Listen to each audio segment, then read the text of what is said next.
Routine stop turns to nightmare.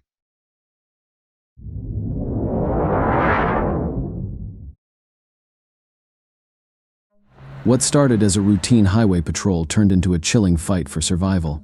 It was a quiet night on the interstate in Wisconsin. Waukesha County Sheriff's Deputy Holloway was on his usual patrol, driving along a long, empty stretch of highway.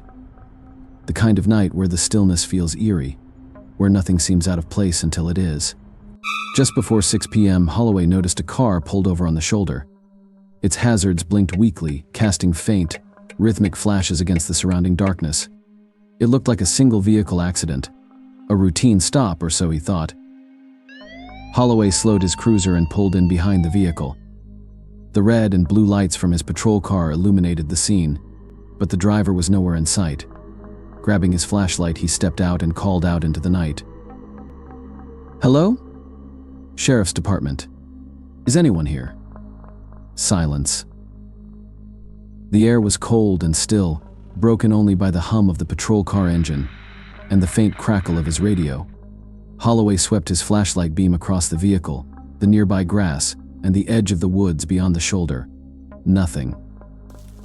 He walked closer to the wreck, carefully scanning the area for signs of movement. "If you can hear me, I'm here to help," his voice echoed into the emptiness. Then he heard a rustling sound, faint but distinct, coming from behind him. He turned, and before he could react, something heavy slammed into him. Holloway hit the ground hard, his flashlight flying from his hand. Standing over him was a man, no, not just a man. A huge man, taller and broader than anyone Holloway had ever seen.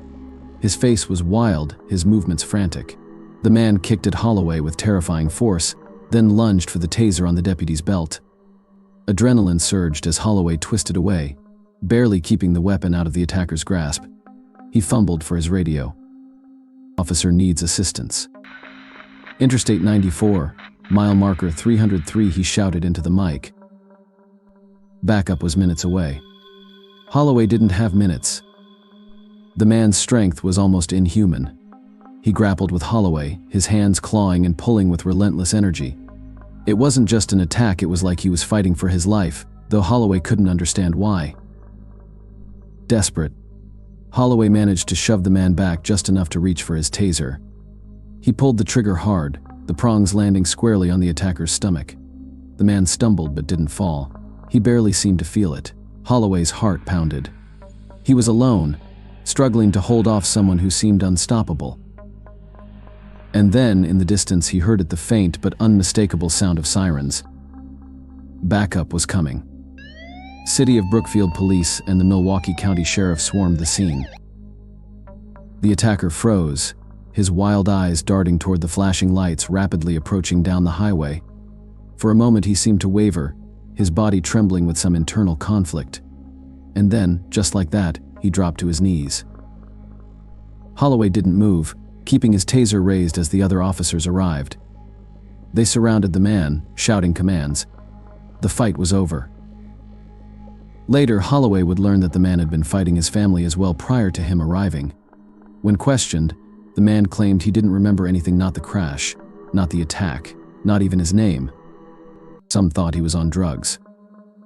Others suggested mental illness. But Holloway couldn't shake the feeling that there was something more. Something he couldn't explain. To this day, he remembers the look in the man's eyes, wild, desperate, and something else. Something otherworldly. Out on the interstate, in the dead of night, the darkness can hide a lot more than shadows.